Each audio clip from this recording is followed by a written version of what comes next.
The Free Agents podcast contains mature themes and adult language. Any discussion of gambling is for entertainment purposes only. Please abide by all laws in your location regarding gambling. This should be our intro. Can we start?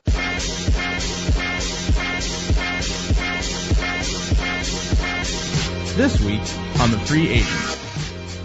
This is something that, as a Lions fan, I haven't seen the entire time I've been alive for the most part. So this is something completely new for us. How does that make you feel? A little worried that there's a lot of responsibility on a Detroit Lions team that only a few years ago went 0-16. If the fate of the free world, the entire earth, is at stake, I don't know. I mean, Payton Manning's a great choice, but I want Russell Wilson because he seems unfazed by any pressure. Does anyone want to win for Richie right now? Well, Pouncey came out with a free Aaron Hernandez shirt. I'm waiting for win for Richie this week. Yeah, well, he caught a lot of heat for that free Aaron Hernandez shirt. Well, he was on the radio defending Richie Incognito today. Next year, Red Sox fans are just going to turn on Mike Napoli. He's going to go from being that lovable drunk to being that guy that pukes all over your floor because he's drunk too much.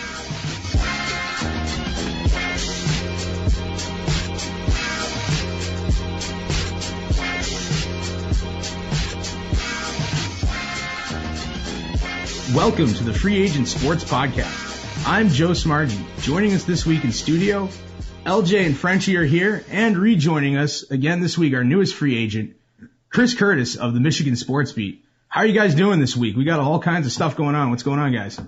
I am incognito. Yeah, we think we all want to go incognito as sports fans after. I just want to run away from incognito. He seems like a scary guy. He's an awful person. But if you got 15,000, he'll be your friend. He extorted $15,000 from Jonathan Martin. That's what he did. That's the bottom line. Is he extorted $15,000 so he could go to Vegas and waste money on hookers and blow. How big is his contract, Martin? He's a second round draft pick, $485,000. And how big is Incognito's contract? He's getting millions a year. He's a 10-year veteran. He's getting tons of money. Well, that doesn't sound fair. No, it's not fair. These guys in Miami are using these rookies as an ATM. It's like, here, take some money. And that's extortion. Richie Incognito is from New Jersey. Okay? He thinks he's Tony Soprano. He's walking around, I can fucking get this money from this fucking douchebag kid, fucking da-da-da, fuck him. See, Richie Incognito thinks he's fucking a gangster. And the Miami locker room seems to be backing Incognito in this whole thing. They came out today. Richie Incognito's earned his ghetto pass. He's blacker than Jonathan Martin, da-da-da-da-da-da-da-da. And I'm like, wow, this is some ignorant bullshit. Yeah, this isn't the first time that Incognito's been involved with the money kind of thing. He tried to get jet skis out of Ryan Tannehill earlier in his career, basically saying that that he owes us a gift for protecting him on the offensive line.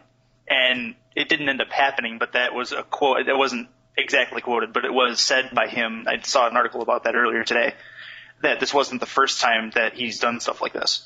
Oh, no, he's got a rap sheet. I mean, he's got a rap sheet that goes back to high school. He's been in trouble everywhere he went. He spent a week at Oregon, promised to change. The coach said, all right, I'll give you a shot, but you got to follow these rules. And then within a week, he was off the team, gone. Back in 2005, when Tony Dungy was looking at him, he actually had him on a list not to draft because of character. Yeah, he's a total scumbag. Mm-hmm. And, completely agree. I mean, he admits to being he's a former drunk and a drug addict, but I think he's still fucking snorting coke. And then his idiot father was on some message board trying to say Jonathan Martin was on drugs and all this other stuff. And wow, this is just getting the protection. This is just really weird. This whole thing is just really weird. And then you have other players. I mean, Jonathan Martin, I think, would be accepted elsewhere. He's a very good offensive tackle. I think the Steelers would be glad to have him right now and make their team much better. If Jonathan Martin needs a job, I'm sure there's NFL teams out there that would hire him in a second. Oh, yeah. I can agree with that. And I think he'd be accepted. I mean, you've heard NFL veterans like London Fletcher say he's never heard of anything as crazy as this happen in any NFL locker room. And he's been in the league 15 years. Troy Polamalu said this never happens with the Steelers under Cowher or Tomlin. They both frown upon any kind of hazing. And the Rooney family would just not have it. So, I mean, this is not a league-wide craziness.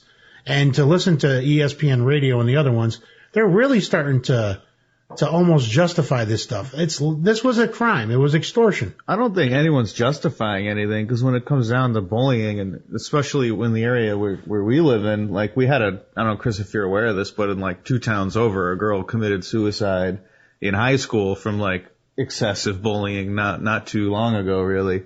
So I think it still like rings true on a nationwide level that this is like, you know, a serious topic, and by no means is Incognito in the right here, pretty much. And that's kind of what I gather from listening to ESPN radio today. Yeah, I was listening to Jonathan Coachman today, and he sounded like an idiot. They're not making too many excuses up for him, but I mean, in a sense, you got to believe that this is not a league-wide thing. But I wouldn't be surprised that if there's a little bit of hazing here or there, which is probably, you know, that's what's going to happen. Yeah, but to the extent that was going on here, this can't be going on everywhere. I'll add 2 points to that. One, LJ, there's not a time that Jonathan Coachman usually doesn't sound like an idiot. Okay. And 2, as far as the locker room in Miami, there's been questions that have arisen from this, not just from the Incognito thing, but what kind of team are they running down there in Miami? You look at Jake Long, the offensive lineman, like you mentioned before the show and before we get on. He took less money to go elsewhere. Yeah, he said, I'm out of here. And really, Philbin's probably going to lose his job. I mean, did he order the code red? Was basically what everybody wants to know. And is this going to end up like the end of A Few Good Men when Philbin says, damn right I ordered the code red, and, well, then he doesn't have a job anymore. Right. I mean, this sounds like just a bunch of scummy shit that happened. Mm-hmm. And it just, you know, shine some light on it and let's move on. I mean, seriously, I really would like the Steelers to get him. I mean, he played with David DeCastro, our guard, already. So we'll take him. We'll put the guard in the tackle from Stanford, and we'll take him. Now, what do you think about his future on another team, Chris? Like you were saying earlier, do you think there'll be some speculation as to what kind of a guy he is?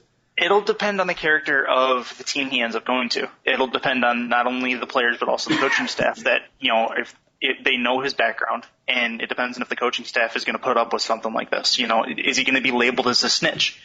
You know, I realized that he was pushed to his limit, and I completely agree with that point, but are other teams going to see it that way? Coaching staffs, are they going to be watching the matter closely, which they should? You know, there's a lot of variables in this. It really is an interesting scenario. You can look at it too as a value play. Is it worth, it's risk versus reward. Is it worth that you have to tell your team, you know, that let's treat everybody with respect? You know, as a reminder, so this kid doesn't get bullied and he actually adds value to your team. Is it worth it? It's risk versus reward. I think some teams will be able to handle it much better than others. Some teams just eliminate bad apples right off the bat. I mean, the Steelers do. They cut ties with Plexico Burress early, Santonio Holmes early, Mike Wallace early, and it looks like they're right in every situation where these guys with character issues, they just say, no, we're just not going to deal with you. We don't want you in our environment. Go away. Bottom line, Franklin is a talented, Franklin, sorry. He's a talented player, and he's going to find a job elsewhere. And I think he will add value, but I think the coaching staff just kind of need to play it with a tenderfoot. Now, Incognito's done, right? I think he's never going to see another snap in the NFL. Suspended indefinitely, currently. Yeah, and suspending him means he doesn't get paid, which is why they're doing it. Yeah, take the cap hit. He's going to have to stop going to Vegas. He's going to have to get a job. Oh boy, he's gonna be a warehouse worker. No one's gonna want to hire him. He can get a job at CNS. He could be a bouncer. He could probably bounce somewhere. That'd go really well. Mm-hmm. Well, he already does it, right? So does Martin have a chance to come back to the Dolphins, say if Incognito is off the team, or do you think it's just he's got to be completely listening to the locker room talk coming out of there? No, Jonathan Martin's done as a Dolphin. He's done as a Dolphin. Listening to Mike Pouncey talk, he's done. Those poor Dolphins. Yeah, they just won this week too. They just beat the Bengals this week, mm-hmm. which wow, they go from coming off a big victory to having to deal with all this crap. The way the Dolphins locker room has treated Martin, because I mean it's not just Incognito. I mean there was plenty of other people that knew this kind of thing was going on and they didn't say a word. The way the locker room's treated Martin, they don't deserve him anyway. No. And really, I just want to see the whole team fail now. Mm-hmm. Are you going to fade the Dolphins now? As a gambler, Mr. French. Who are they playing this week? Well, when we get to that portion of the podcast. Yeah, you got to think there'd be some clubhouse dissent after this. I mean, as a sports gambler, yeah, I'm going to definitely look at that, and it's definitely fade material, in a sense. I mean, they're missing the one half of their starting offensive line too. Just that alone, is going to make them a vulnerable team, a big time vulnerable team. Already a vulnerable team. So, what game did we enjoy this week? We know French went to a game. French, you were at the Steelers and the Patriots game. Oh, that was a great time. It was absolutely freezing though. I completely underestimated how cold it was, even though I lived here my whole life. He's like, I forgot how we're going to be outside a long time and you get cold. Well, it's easy to forget that you're kind of near the coast there, and so there's always like a strong breeze. Like it's always wind just sort of biting into you. So and it was about a warm day, it gets cold. It was 48 at home, so I figured, it won't be that bad when we get there. 38, but no, it was down to about 28 with the wind chill below. Boy, were you wrong. Yeah, I know, right? But I mean, luckily there's whiskey and IPA, so that kind of helped get through the cold. But it was a good game. I had the Steelers in that game on the +7 as I recommended. It was looking nice early. It looked okay. There was some hope, and then Tom Brady just went off, and I think they're doing what they know they're capable of doing as a team, the Patriots. And it's about time in a sense. I mean, that play action touchdown strike in the fourth, that was simply an amazing play. And you guys couldn't see it on TV, but pretty much the second right after he hiked the ball, this is a touchdown. Yeah. This is going to be a touchdown right here. Well, we had a Gronk sighting, ladies and gentlemen. Yes, we did. And it opened up the running game for Ridley, because that's what it was. The pass opened up the run. And then the Patriots were able to do what the Patriots offense is able to do. And it didn't matter that their defense gave up 31 points and Roethlisberger had 4 touchdown passes and 400 yards, because Tom Brady put up more points on the Steelers than any other team ever has. So I guess you could say Tom Brady is back, or is this just an anomaly? It's been a pretty inconsistent season for him, but I think ultimately when you look at the output he had on Sunday and the fact that he played pretty well in the second half of that Miami game, I think he'll be all right, and I think the Patriots are going to be all right. It's getting to the end of the year, which usually is Patriots time anyway, to secure a playoff spot. Yeah. And they'll do it. I have no problem betting for the Patriots. Well, then let's talk about the big performance by Nick Foles. I think this is a serious outlier. This is that any given Sunday somebody can do something great thing, but I don't think Eagle fans should get too excited, or fantasy football fans, and for that matter. I agree. The Eagles, they have a good matchup this week with the Aaron Rodgers-less Packers. It's in Lambeau, but they have a good shot to win that game. Your spread's out of pick'em. I mean, anytime Seneca Wallace is starting a game, you have a good shot to win it. So I'm interested to see if the Eagles can actually gain some steam here, because they're one of those teams that could potentially be helped by this Aaron Rodgers injury. Like you said, in the NFC North, how all these teams are 5-3. Well, now the Bears, that's just piqued their curiosity. Now they're without a quarterback as well. The Lions now have to feel like they're in the driver's seat. And then you have teams like Carolina and Philadelphia, I think, that are really, this is where you're going to have to step up and decide, are we going to go to the playoffs or not? 1 point before everybody. Jay Cutler said he's playing this week. So he's back? Yeah, Jay Cutler's claiming that he's playing this week. I don't know if it's actually going to come to fruition, but the words out of his mouth is, I'm ready to go. Well, the injury report, of course, comes out today, and we'll see what he's listed as. But, to go onto your point, the Lions, they have their destiny in their own hands. They do. And this is something that, as a Lions fan, I haven't seen the entire time I've been alive for the most part. So this is something completely new for us. How does that make you feel? A little worried that there's a lot of responsibility on a Detroit Lions team that only a few years ago went 0-16. Mm-hmm. But, going back to the Eagles, I think it's no secret that Nick Foles is not going to have a 7-touchdown performance against a Green Bay defense that's actually pretty good. I agree. It's just a matter of if their defense can hold the Seneca Wallace-led Green Bay Packers offense, which could be interesting in its own right. It very well could be a defensive shootout as opposed to an offensive shootout. You're right. I expect to see a lot of Eddie Lacy running left and running right and running left and running right, and then some play action. I expect some old school 14-7 type football. Philadelphia's had some interesting public perception this year. If you go back to last week, people were picking the Raiders. There were several experts on ESPN and several people across just picking them just to win that game. And not that I thought it was completely crazy, but like, this is a team when they started, they put up a bunch of yards, a bunch of points, Chip Kelly, all this stuff, and then they come out and lose to San Diego, then they get shut down by Kansas City, and then got smoked by Denver, and then they kind of came back a little bit, Philly, but then like all of a sudden the public's off of them. Like after the Dallas win, the Dallas loss rather, where they only mustered it was the a field Giant goal, loss, and then really. and then the Giants win the week after. Now people are just completely off of Philadelphia again. I don't think it's ready to completely write them off, but on the same sense, it's like, even though Nick Foles has thrown 7 touchdowns, I don't think you're quite ready to anoint them again yet, but I still don't think they're a bad team. No, they're not bad. And I mean, I actually picked Oakland to win this game. I didn't think that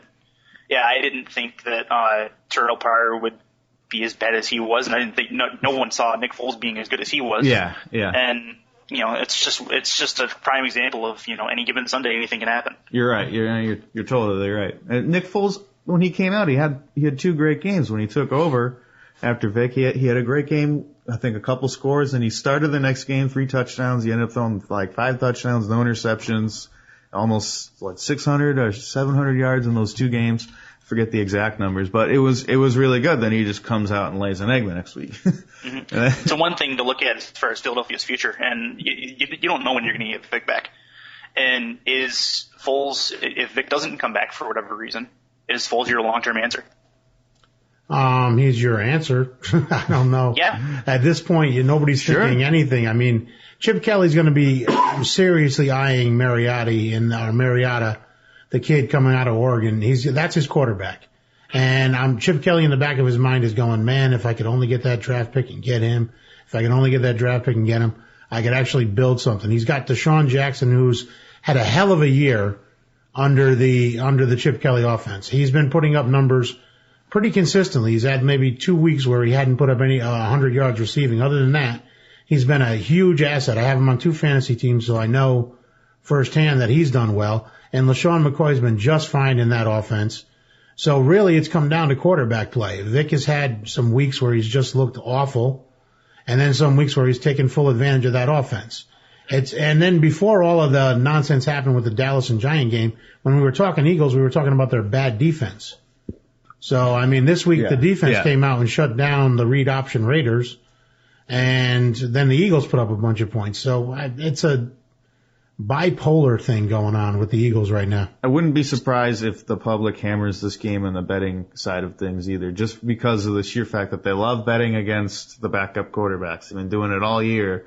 Some weeks it works, some weeks it doesn't.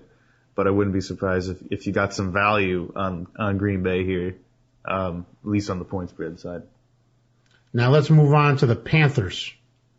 I think Chad Millman told everybody 2 weeks ago on his podcast to start riding the Panther bandwagon, and he's been correct. The Panthers have been beasts to gamble on and to watch. And I'm going to ask you guys a silly question. If you were to start an NFL team to defeat the aliens, who would be your starting quarterback? And it'd be right now today. Who would be your starting quarterback? So the aliens have a football team? The aliens have a football team. They're all-star team, ready to play our all-star team for the rights to Earth. Oh, wow. And you got to count on one quarterback for this game. I still like the sheriff. I don't know. Give me Peyton Manning or give me death. All right. See, I am going with Cam Newton. Okay. Cam Newton's Cam Newton's won big games at Auburn, won a national championship. He is the most talented quarterback, hands down, in the NFL today. There's nobody else skill-wise that's better than Cam Newton. He can throw every pass. He can run. He's big. He's strong. He's tough to sack like Roethlisberger. He can throw a long ball like Brady. He can move around like RG3 or Kaepernick or any of those guys. He is a combination of all the best quarterbacks in the NFL right now. And he's been hampered by a lack of wide receivers and a lack of offensive line and a bad coach. I'll touch on your Cam Newton point in a second, but I'm going to agree with Frenchie here. I'm probably going to take Peyton Manning on this. I want the sheriff. You can't really bet against Peyton in most cases. And granted, is he healthy? There's that too. But as far as Cam Newton goes, I have to agree. He's, as far as what he does as an NFL quarterback, he's one of the best at it. And, I'm not, as far as just pure talent, I think you're right. As far as the game plan and what they're doing as a coaching staff, I mean, you can't really argue with results. They've got it going right now.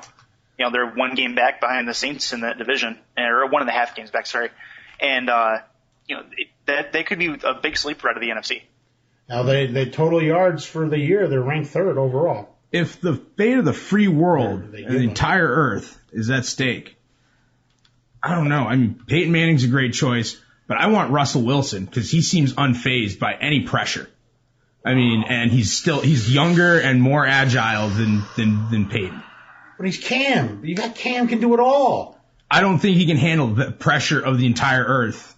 Cam Newton has so much swagger. He has not, but he's not proven. He hasn't proven himself in those high pressure situations. He won the national title at Auburn. That's but not at the pro level. He won he carried an Auburn team on his back to the national title. The humanity of Earth, LJ. And you want it in the hands of Russell Wilson? You're talking about college football in the SEC. I'm sorry, but I think that supersedes the fate of the earth. Talk to anybody from the South. They'll tell you. All right, we'll ask. Let us know. We'll check in with our fans from Alabama. They'll know. Yeah. They'll be like, oh, yeah, you're right. Cam had more pressure on him down there than he would having the whole fate of the earth in his hands. I'm telling you. Cam Newton. So who's your second starting wide receiver after Megatron? In the Alien League? Against the aliens. Probably, I've been high on Dez Bryant and lately. I mean, he's tearing it up. But how big are the aliens? Are they the same size? They're Earthling size. Space Jam. Yeah, thanks, Space Jam. What's the line on this game going to be? Well, we have to put the team together first. The coaching staff. Right. This is a long process. This is going to be a multi-podcast thing that we're putting together. You seen the size of Alshon Jeffrey's hands? I mean, he's got some big hands. He's going up and grabbing these balls. I think he's going to be a star to come. I'm talking about right now, second wide receiver, because we know Megatron is it. Yeah. AJ Green for me. AJ Green. He's a beast mode too. But then there's a guy that's injured this year, but he's also great, Julio Jones. Mm-hmm. I'm talking about you have Megatron and Julio Jones. You have size on the outside, and then your slot guy is going to be Welker all day, every day. There's not even a question asked. And Jimmy Graham's your tight end. And then if you're going 2 tight ends, you got the Gronk. Yeah. So we're ready for the aliens. Yeah. We're ready. We've got our, and you know what? We'll have Cam Newton and Peyton Manning, because fuck it. Is this game happening soon? Or? Yeah, I don't think the bookies can take action on this because, I mean, if the aliens win, then they can't pay any. You know what I mean? Like, how do you handicap that? Everyone's going to bet on Earth, because if they bet on the aliens and they win, they're not going to collect. You know what's going to happen is they're not destroying the Earth; they're just taking it over. Well, I assume the aliens are going to live there peacefully. So what you do is you put money down with an alien bookie and you put money down with an Earth bookie. You're going to okay. So they're peaceful, like bookmaking aliens. Then they're not. Well, they're not. I mean, if you pay your debts, obviously, but I mean, just they out might to break enslave us, not kill us. Oh man. All right, enough. Jesus, we went from fantasy football to real fantasy football. Fantasy, yeah. All right, back to life, back to reality. Where were we? We were talking about the Carolina Panthers. Oh yeah. Who, French, are you ready to fade on the road? Or are you ready to bet on the road? I'm a little worried about it. I grabbed this number at +7 this morning, and it went down to 6, at least in mine. So I was pretty happy with what I got. And we got the off the bye thing with San Francisco. But there's the whole adage that Millman was talking about with Scoochie on the Behind the Bets podcast. Teams playing well going into their bye tend to not cover coming off of their bye. And it's the same thing with teams playing poorly going into their bye. They get all amped up for their game after the bye and tend to play better. And let me give you another little hint. The Carolina Panthers front seven is one of the best in football. San Francisco tends to run the ball. They're not throwing the ball. Yes. So this is a great matchup of great defense, great front seven versus good offensive line, good running game. So a 7-point spread is very good in a situation like where you think it's going to be it's a good close, number. low scoring game. This is going to be a fun one to watch for me. Two quarterbacks that really, as we talked about last week, dual threats. They have threats in their arms as well as their legs, and not to mention the fact that you just touched on it a minute ago, the Panthers' defense is a very underrated defense. And I realize the Falcons are struggling this year, but they gave up 10 points to Matt Ryan and company. Yep. And that can't really be overlooked. Especially as far as the Falcons got last year. The Panthers, like I said, they're a definite sleeper to watch in the NFC, and they'll become a little more publicly known if they can go in to San Francisco and beat them this week. I would put money on them making the playoffs right now, being that second wild card team, without even thinking about it. Without Aaron Rodgers now, this is a huge opportunity for Carolina. It really is. Yeah, this is the time with the NFC East being as bad as it is, and the NFC North being as log jammed and as injury prone as it is. And then you have, San Fran or Seattle's going to be that first wild card. Yeah. They're just battling for that second wild card. It's the other wild card. And Carolina's capable of actually overtaking New Orleans and actually taking over the division lead. That is true, too. They are very capable of doing that. There you go. Well, if nobody has any objections, let's go ahead and talk about those Saints. Let's talk about the Saints. Yeah. What happened this past week with the Saints? They lost to the Jets. What happened to the Saints this past week? The Ryan Bowl, and Rob Ryan cannot beat Rex Ryan to save his life. You think that, because I thought that was the case too when one Pagano brother beat up the other Pagano brother when the Chargers beat the Colts, and then the Colts the next week beat the Broncos. I'm like, is this a brother thing? Does one brother really have that much of an advantage over the other? And weren't the Jets coming off a bye, and then they had extra time to prepare, and it was and Drew Brees has a reputation of being bad against the Jets on the road up north. It just wasn't a good spot for Drew Brees to be in. They matched up well against the receivers too, and it showed. The pass defense in New York is legit. Well, the Jets defense is very legit. That's what's been helping them out this year. It hasn't, that and the fact that Rex Ryan has just been a good coach this year. He had a really weird preseason, said some really weird things, but then he's come into the season and he's done a bang up job coaching. I definitely have him as an assistant against the aliens. Yeah, I'm not a Rex Ryan fan. Never have been, really never will be. I don't like his personality. I don't like the media exposure he gives his team. But at the same time, he's a defensive mastermind when it comes to football, and he played like it. He shut down, his coaching staff shut down Drew Brees, which in itself is a very, very hard thing to do. So I'll give the devil his due and say that Rex Ryan has done a really, really good job. And Geno Smith is playing out of his mind, but that's beside the point. Wow, Geno was projected as a number one pick. So, he, at the beginning of the season last year in college football, Geno Smith was projected as top of the board. So, he had the potential to be that. And, he's still learning. The Jets have themselves a decent future. A guy can move around, throw a ball a long way. He's got to get accurate and better decision making, but that always comes with a good offensive coordinator and a good quarterback coach, but I don't think Rex Ryan knows how to recognize those. Yeah, I agree. Then as far as Geno Smith goes, I think you're right in the future aspect, but I don't think anyone expected him to have the impact he's having right now for that Jets team. Yeah, you're right in that department. My brother-in-law's happy. The Jets are doing well. He's a diehard Jets fan. I get the text from him all the time. Go Jet, and they beat up on my Steelers and all that. So yeah, the Jets have had a good season. I gotta give them credit. And now New Orleans is playing Dallas this week, so it's Rob Ryan versus old team.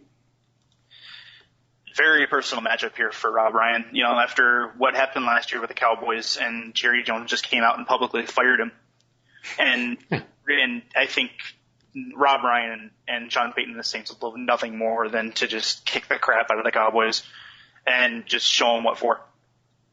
That's what I'm worried about. I'm thinking New Orleans is going to destroy them. I think they're coming off a bad week when they lost to the Jets. They're not in a good mood. And I think Rob Ryan's spending the week putting out bounties on people's heads on the Cowboys. Oh wait, that's not supposed to happen anymore. Right. Shh. Let's not talk about this. But yeah, there's been some bounties probably put on the heads of Des Bryant and probably just Des Bryant. Well, you take a look at Dallas too. Dallas narrowly escaped a complete flubbing at the hands of Minnesota this week, and I called it last week. I said the Cowboys didn't really look comfortable playing anybody, and they got comfortable towards the end of that game.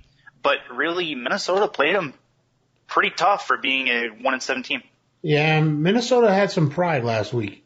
Mm-hmm. Adrian Peterson, good Lord, that run where he just carried the Cowboys, linebackers core into the end zone with him. That was just ridiculous Adrian Peterson shit. There were 3 Cowboys on him dragging them to the end zone, and then there were 2 more on top of the guys that he was already dragging. Yeah, it was ridiculous, dude. He was he was like crazy Adrian shit. Peterson beast mode. Yes, just crazy. Yep. So there's our running back, of course, against the aliens. Oh, Yeah. absolutely. Yeah. And then, in the back of my mind, I'm thinking we need to get LeBron James just to play like a split back too on that team. Maybe a little tight end. Yeah. LeBron's the greatest athlete in the world right now, so he has to play against the aliens. All right, enough with the alien talk. Where are we going next? French, what are we thinking? Who are you looking at this week otherwise? I like the Saints. Before we completely leave it, I mean they're at home again, and I wrote in the column I've been fading. I'm ready to fade Dallas. I did it 3 weeks in a row. Granted, it took till this week to get a win out of it, but I just feel like they've been playing ahead of their heads a little bit.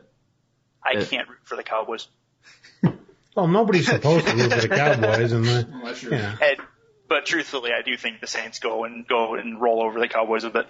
It's definitely the game of the week. There's nothing for Monday night. They might as well just play soap opera monthly on a Monday night because it's Miami at Tampa Bay. I don't know who's going to watch that. But interesting.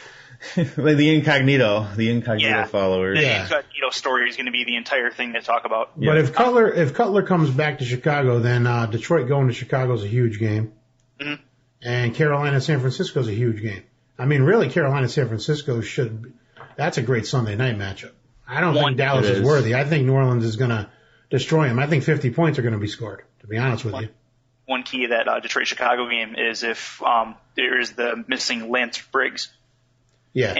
And on that defense, who has been a playmaker for them for years. And I think the Lions really exposed the defense, but I think if Jay Cutler's back, he's going to come back with a bit of a vengeance. It's going to be a shootout at Soldier Field. Oh, and one last thing on the Lions. Is it after this whole Richie Incognito thing, that puts that whole Ndamukong Suh thing in perspective, huh? A bit, but the thing is I mean, his character is questioned on the field. His character has never been questioned off the field, as far as in the locker room towards his teammates. His teammates love him.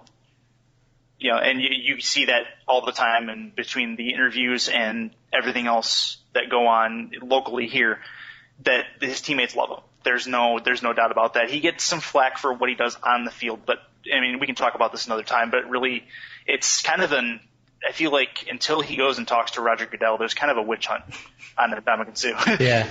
That's right. He refused the conversation, right? Or I would refuse too. Roger Goodell's not his daddy. He was deliberating, per se. And really, I mean, you take a look, like I don't know if I mentioned it on the show yet, but Brandon Weeden, the hit he put on Brandon Weeden, nothing dirty about that hit. No. I don't know if you guys saw it. I saw it. There wasn't dirty hit. Yeah, it wasn't that dirty. It was a football play. It wasn't even a helmet to helmet. You can't go out, and they were literally looking at the play for something to fine him on for absolutely no reason.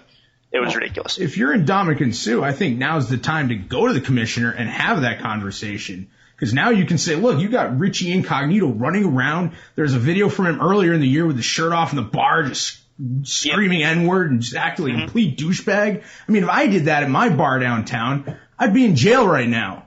Mm-hmm. It's ridiculous, and just be like, look, I'll try to not hit people, but like, you guys gotta be fair in dealing with this stuff with me, like we should all be graded fairly on this. I think he's got more leverage now to go and try to work something out with the commish. And he can always play the Aaron Hernandez card. At least I didn't shoot anybody. Or have anybody shoot anybody. One or two. Whatever happened there. But, yeah, as far as Sue goes, I mean, his teammates love him. His on the field character has been questioned, but at the same time, he's a football player. So, and that's how I have to look at it until anything else comes up. All right, French. We're gonna go on my old pet peeve here, the Thursday night game. Oh, the wonderful Thursday night game. Yes, the dreadful Thursday night. It's Washington going to Minnesota. Mm-hmm. This has a chance to be an interesting game, at least. You have Adrian Peterson and RG3. You're watching two great players. I mean, RG3, we're starting to question how great he's actually going to be. But, I mean, you got Peterson versus that Washington defense, which is porous. And you got Washington's rediscovered their running game with Alfred Morris. So this is going to be a ground and pound type of game. You're going the under. I like the under. Yeah, well, it's 50.5 right now. If I can give you an opinion, that was another one I took this morning. The same thing. I kind of agree with what you said. I think they're both going to run. Minnesota's coming off the short week. I mean, at least they're at home. Washington's been playing better, but I still don't think they're that proven yet. It's the defense of Washington that worries me. It always does. With this bet in this game, but I mean, I'm definitely going to be watching this game, kind of looking forward to it. I know you guys hate your Thursday games, but they're so poorly played. But go ahead. As far as Minnesota goes, just to touch on that real quick, one thing I noticed in that Dallas game is Christian Ponder in the first half got the ball out of his hands a lot quicker than he usually does. And when it came to the second half, he was taking entirely too much time letting the routes develop, and that was the big difference. If Ponder can realize what he did wrong in the second half and correct it, then, we'll see. I'm not going to call him, I'm not going to, say he's going to be fantastic, but at the same time, he could be serviceable enough to get the Vikings a win. And the public is hammering, it looks like, the Redskins right now. They're betting huge on the Redskins. This might be a time. I mean, what's the line? Let's go back. What is the line? 2.5. Well then. Rightly so. I mean, that's 70-30 split. It just showed right there. That's pretty interesting. Minnesota's at home. I didn't see that number yet. Minnesota is at home. It's loud in that dome. They play well there. I wouldn't be surprised if they came away with a win here, but. It's not a sure thing or anything. It's not like I'm going to run out and bet the house, the farm, and the kids, but it's interesting to look at Minnesota and think, put them in a tease of some sort, get you some more points, and then go with them at home. Yeah. I can't bet for them until they win. They've got one win on the season, and it was across the pond. So I really can't, until they win something, I can't really bet on them right now. Now, what happened to Seattle this week? They nearly lost to Tampa Bay, and now they have to go travel across the country to play Atlanta. Luckily, Atlanta's not playing very well, but did Seattle Mike Glennon and threw to wide receivers we never heard of and put up 21 points on Seattle before we knew what happened? I think, I don't, as far as Seattle goes, I was scared for them this week. I mean, I realized they only have one loss, but Tampa Bay, I don't know if they prepared better or what, but they just came in and started cleaning house on Seattle. Seattle ended up coming back in that game, but it was very, very close up until the end. It was weird. I was like, what the hell is going on here? I mean, there were jokes online that the Buccaneers had turned on Shiano like the kids in Varsity Blues had turned on their coach. There you go. And then Shiano's in the tunnel crying, going, "What happened to my team?" And Mike Glennon's out there leading the guys to a big victory. But then, of course, the happy ending got ruined in overtime.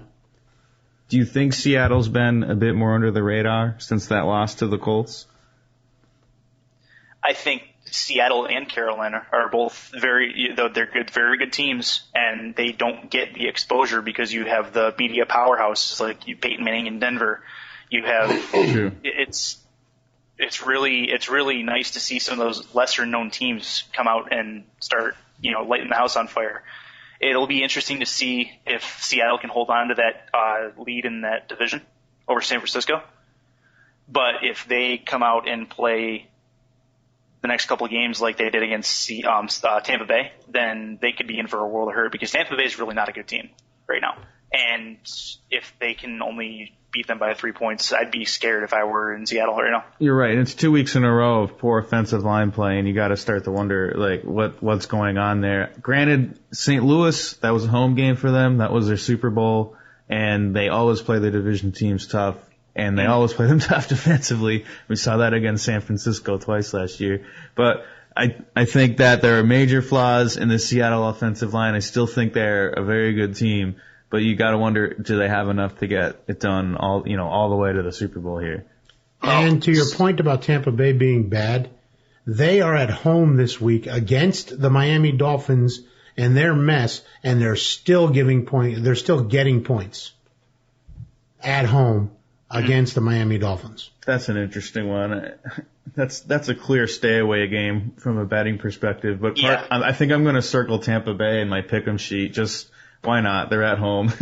They played Seattle tough. And Miami's a mess mentally. A mess. Unless they do that whole rally around and win for Richie. Oh my God, that would be scary. Does anyone want to win for Richie right now? Well, Pouncey came out with a free Aaron Hernandez shirt. I'm waiting for win for Richie this week. Yeah, well, he caught a lot of heat for that free Aaron Hernandez shirt. Well, he was on the radio defending Richie Incognito today. Oh, jeez. Yeah, it's not going to be pretty. I sense an implosion on the horizon for the Miami Dolphins.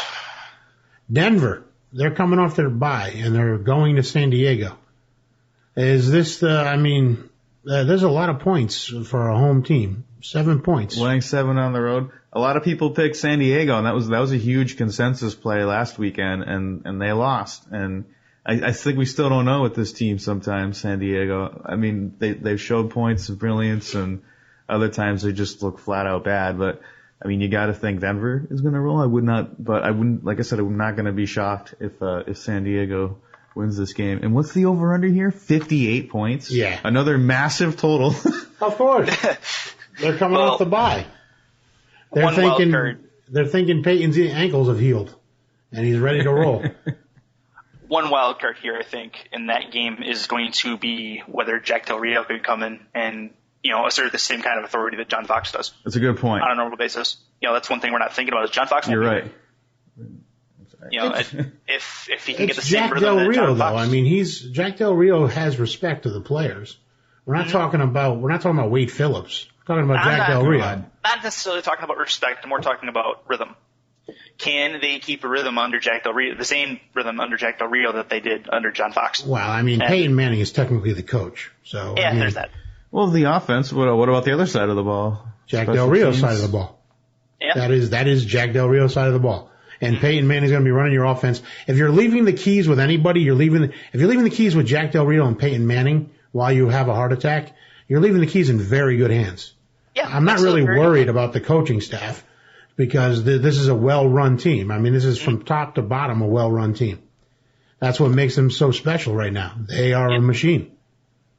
Yeah, they really are, and they very well could be rallying around John Fox as well. So I think the Broncos do win this game, but I think that the coaching staff can be a wild card. Do I think it will be? It's debatable. Wow. What's not debatable is the Red Sox won the World Series. Yeah. Sure did. And LJ lives here in Massachusetts, and he's sick of the Red Sox fans jockeying this team so hard. They're just gobbling up all this nonsense about team chemistry. And I was listening to an interview today with John Farrell on EEI, and they had callers call in. And the first question, Manager Farrell, do you prefer a team with good chemistry over a team that's stats based? Chemistry. It's like these fucking morons. Winning gets you to like the players you're playing with. If you're losing, there's no chemistry. This is not a chemistry thing.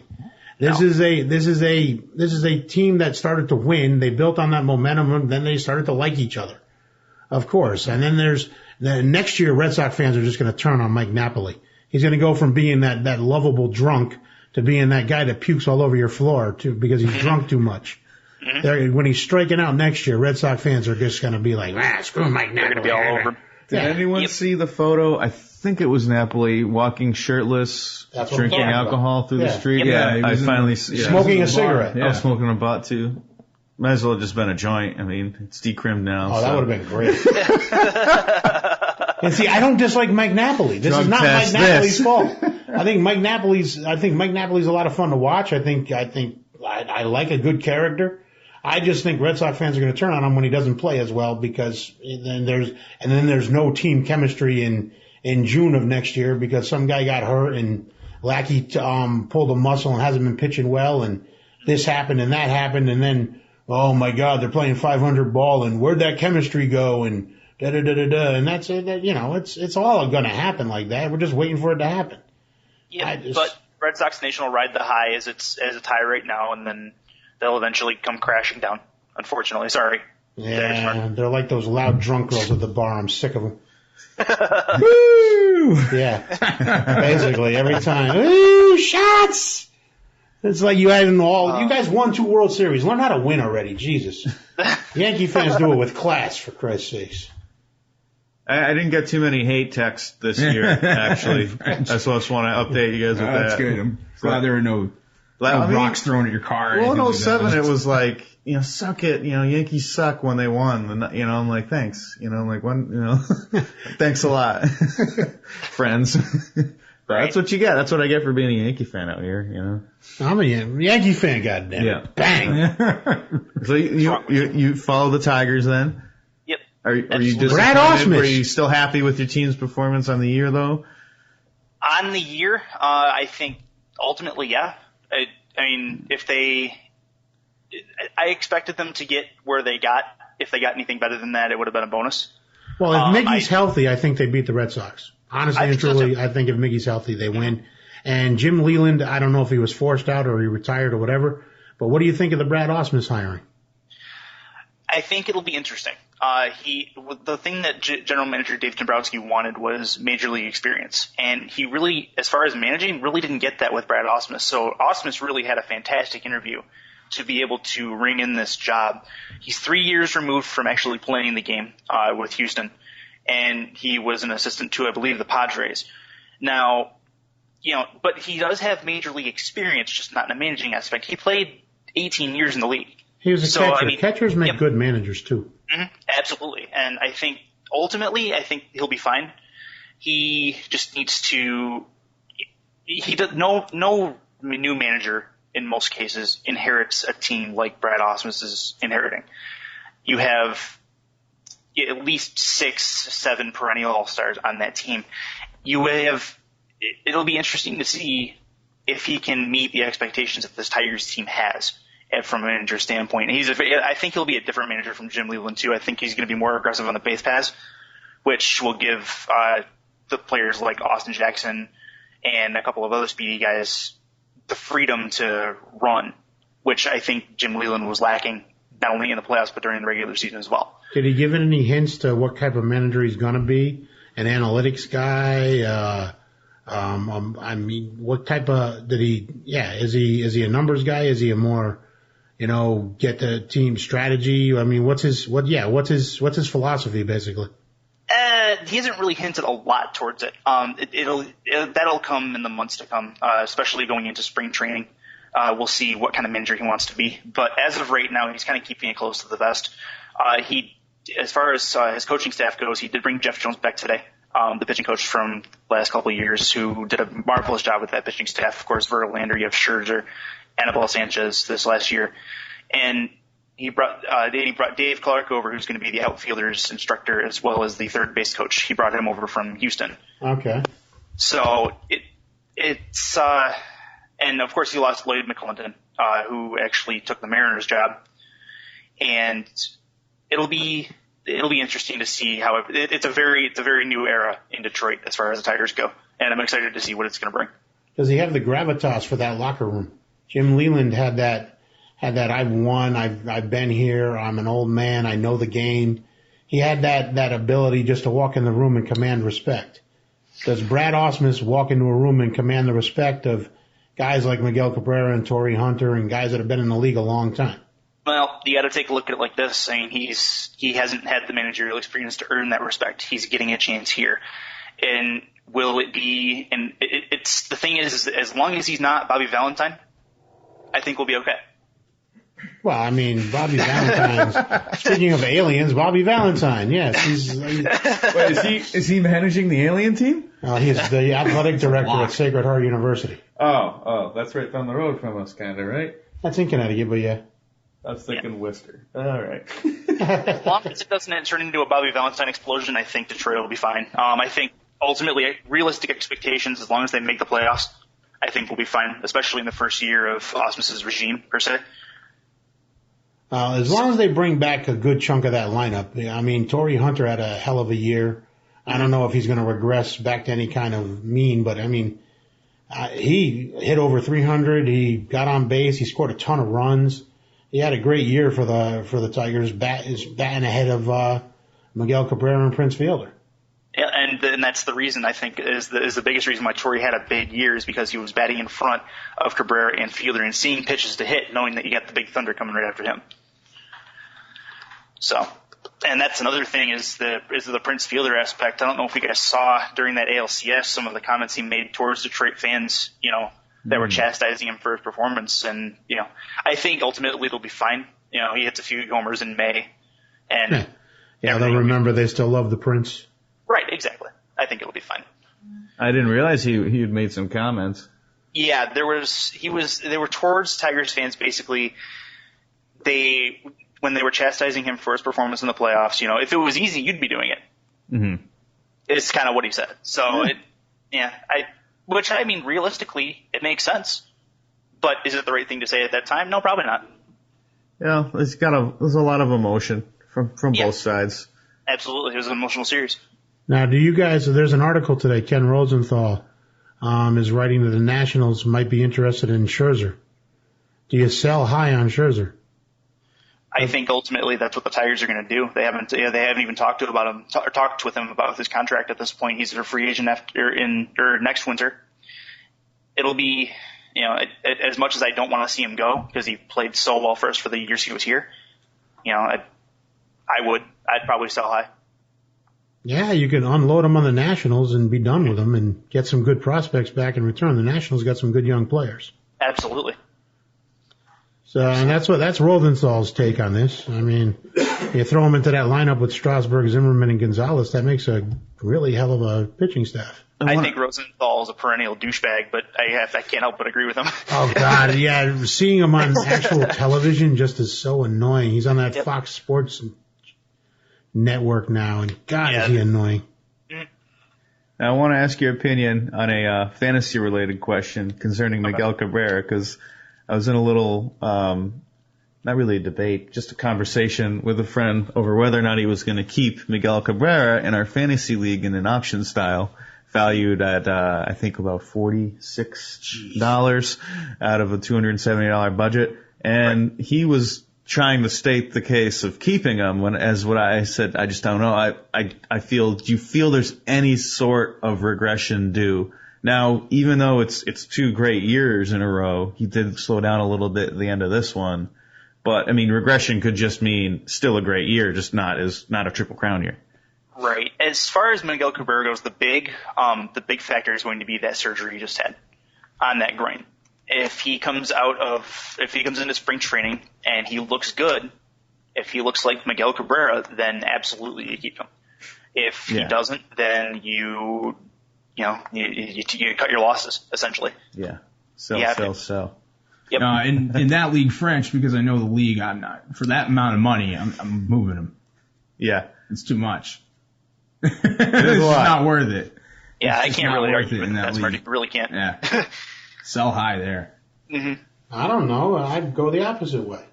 I like the fact that he's going to be the anchor for your offense. He is literally an anchor for your offense. You can count on him to do certain things, and he's going to hit 300. He's going to get you 30 home runs. He's going to get you 100 RBI. He's going to be the anchor of your offense, and he's potential to shoot higher in all of those categories. And he's going to score some runs too. I mean, he hits ahead of Prince Fielder. Yeah, as long as he's healthy. Yeah, I don't think he remains healthy. I'm really not sold on his long-term health. Well, he's been healthy the last 2 years, and he's been a bull the last 2 years. Played a lot this year. It was a long postseason. And he had a messed up groin. That takes a lot out of anybody, so. Well, if you're going to replace him with a guy like Mike Trout on your team, then yeah. If you're going to take that $48 and you're going to spend it on Trout, then go for it. But if you're looking for a guy that's going to anchor your team, this is it. Robinson Cano's not going to anchor your team like Miguel Cabrera. Nobody else in baseball is going to be able to anchor your team like this guy. Yeah. Not Yasiel Puig, not anybody. This is a guy that goes at the top of a draft, right after Mike Trout. This is your next pick. If you were doing the snake thing. Yeah, and I think this time last year you probably would have taken Cabrera ahead of Trout. Yeah. For sure. But yeah, with the surgery, you never know. So they're saying he'll be ready for spring training, but I mean, if he doesn't look like the regular Miguel Cabrera, then we'll see. You did see that decline in production going into September, and not that he hit a wall, but it just kind of, I think it made fantasy owners just a little bit more realize like this guy's not an alien, he's not. And it all goes back to health. Yeah. It all goes back to health. I mean, that last month and a half, even into the postseason, he was fighting that groin pretty hard. And there was a good week where he didn't even play. Tigers did fine, of course, but Now let us Yankee fans have a discussion here for a moment. French, what do you think the Yankees should do this offseason? Bring back Cano, go after Garza. What do you do? I think they should sit down with Cano in a room, make sure there's some tea in the room and some plants, and just have it be a nice, comfortable setting, and be like, look, man, you need to just not take so much money. Like, do you want to stay here or not? I mean, there's got to be a way that they can do it. What did he want there? Something ridiculous. $300 million. $300 million. Yeah, like there's got to be. And when Cashman said the perfect thing about it, he's like, I don't think anyone is worth that much money, and it's true. They're not going to get it. True. They're not going to get it anywhere. They're not going to get it from the Dodgers. The Dodgers got the Cuban kid. Yep. So he's going to play second base for the Dodgers in the future. The Rangers aren't going to throw that kind of money at him, even though they were, there's rumors being spread, but that's bullshit. The Rangers aren't going to spend that kind of money. No. The Angels are done spending money. The Red Sox don't want them. So who else is out there that's going to spend? The Orioles, they're not going to spend the money. The Nationals aren't going to spend the money. Dodgers is the only other thing that comes to mind, but they already have their money spent. The Cubs could go crazy, but that's not Theo's MO. Yeah. So, I mean, and the Cubs are going to have some money because they just dropped their WGN contract and they're about to start their own television network. So they're going to be another one with a ton of new revenue too. Mm-hmm. But I don't think they're going to go after Cano either. He's 31 years old. He's not worth the money. Regression happens quickly with these players after the age of 30. I mean, we saw he started to regress this year. He wasn't as good. So I think that the Yankees should, offer him a fair contract, but nothing crazy. And not for too many years. We already got enough money tied up in a bunch of crappy players. The problem is Jay-Z is his agent right now. That's probably the biggest problem he could have. I mean, we could have as Yankee fans. Well, it's just going to be it's a high-profile contract. I understand that, but Jay-Z's been played with his other contracts. The guys that he signed have ended up signing shitty contracts wherever they've gone. And the other agents are actually laughing at him behind his back and snickering, going, well, you players could have gotten a lot more money. You're structuring this stuff like nonsense, like the Geno Smith contract with the Jets. It's laughable. They said they were literally laughing at him. They were like, dude, you signed incentive-laden stuff and this and that. You should have gotten more guaranteed money. They were making fun of the contract that he signed. And now we have the A-Rod stuff. Did you read the article this week about all the crap that's going on behind the scenes in this A-Rod trade? He's holding up our money. That's money the Yankees could spend. They're going to be stuck with him. It looks like he's going to beat this. You have a Major League Baseball official, a woman, who is sleeping with one of A-Rod's people and they're exchanging money and information. They're paying the biogenesis doctor $2,400 a day. Major League Baseball is. How do you justify paying some guy $2,400 a day? What are they paying him for? They're saying it's for security. Quote unquote security. It's a corrupt thing. There's all these people taking money back and forth, 300,000. This one witness is taking money from both sides. He's made $300,000 off of this trial just collecting money from both sides of the fence. This thing is going to blow up, and they're going to have to settle out of court, basically. Time served, he's going to play. That's my prediction for the A-Rod thing. He's going to get time served, and they're going to send him back out on the field. Wow. Yeah, this is all news to me. Disgusting. It is disgusting. It really It is. is. I can't even. And LJ's right. I mean, as much as I'd like to think otherwise, and I wrote earlier in the year that I felt like the commissioner was kind of ahead of this stuff and actually trying to do something about it, and they've just made a disgusting mess out of all of it. I mean, this is like some Watergate, like business, like, but within the league. It's insane. I can't even comprehend what's going on with this. It's sex, it's money, it's drugs. It's a great movie. It's going to be a great movie, yeah. Absolutely. Antonio Banderas, says Alex Rodriguez. Oh, no. In the biogenesis story. That's it. There you go. It's going to be happening. The biogenesis story. Do you think Antonio Banderas is too old? We need a younger Cuban. Yeah, it's probably We need a young Cuban.